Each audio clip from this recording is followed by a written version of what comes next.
Hello, and thanks, Sandy, for inviting me to this. My name's Sean Simpson. I'm from LanzaTech. At LanzaTech, we've developed a new process for producing fuels and chemicals. So first, I guess a bit of a backgrounder to the fuels and chemicals business. Today, the globe consumes 85 million barrels of oil a day. The consumption of that oil leads to the emission of CO2. As we all know, that contributes to global warming. Global warming is having disastrous health, environmental, and economic implications or impacts around the world. Over the next 40 years, consumption of oil is set to double. We need not only to find an alternative to oil as our resource for the production of fuels and chemicals, we need to do that in such a way as we reduce our carbon emission. The other wrinkle in all this is today, the only mature technology we have for the production of fuels and chemicals means that we rely on the use of food resources for low carbon fuel and chemical production.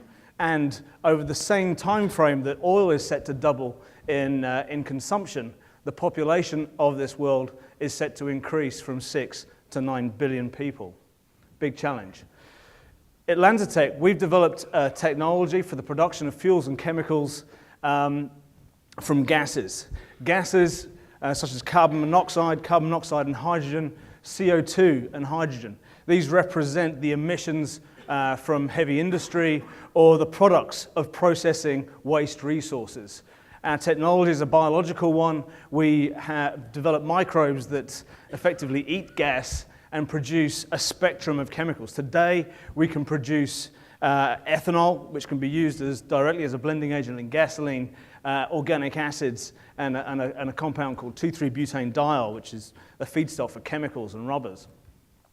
We've also developed organisms that have started to produce quite new and exciting chemicals, more energy-dense fuels, more valuable chemicals. This, at LanzaTech, not only do we do the biology of this, not only do we develop the microbes, we've also developed the engineering, the process control, and the process chemistries that allow gases to be used as a feedstock for the mass-scale production of fuels and chemicals. 85 million barrels of oil a day.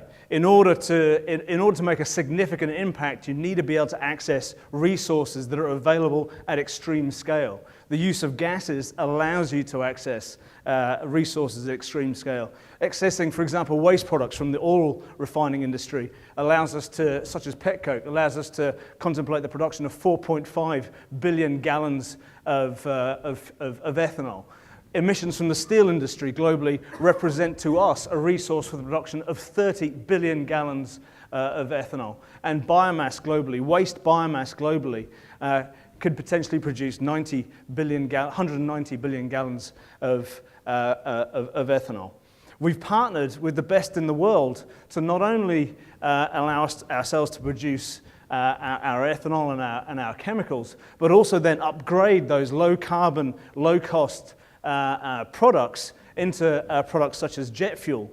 The aviation industry is an interesting one. I, for one, would never step on an electrically powered plane, so we need high-density liquid transport fuels. LanzaTech has demonstrated its process at scale. We have a pilot plant that today operates at the steel mill at Glenbrook here in New Zealand, and based on the success at that facility, we have partnered with the second largest steel industry in the world, a company called Baosteel in China, and are right now constructing a pre-commercial demonstration facility in Shanghai. Success at that demonstration facility will then trigger the construction of our first commercial plant, hopefully in 2013, which will have a capacity to produce 50 million gallons of fuel per annum. I love this slide. This slide is really what this last year at LanzaTech has been all about. To contextualize this, I should make the point that we started the company in 2005, and we had a piece of paper that sort of said that this could be possible, and that was it. We didn't have a test tube of data. We didn't even have a microbe, frankly. So we spent the first 5 years of the company developing the technology, showing this thing could work, and we spent the last year and a bit really going out and understanding our market. The first thing to understand, of course, is when you're developing a new fuel technology, there really isn't a market risk.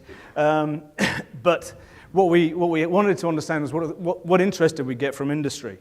We've got a lot of interest. We've partnered with some of the biggest oil, chemical, and steel companies around the world. Now, this is probably the most overused slide from the New Zealand Institute. Murray talked about this, and I guess our hope at LanzaTech is that we are able to shift the optics of this graph to something that's that has greater parity.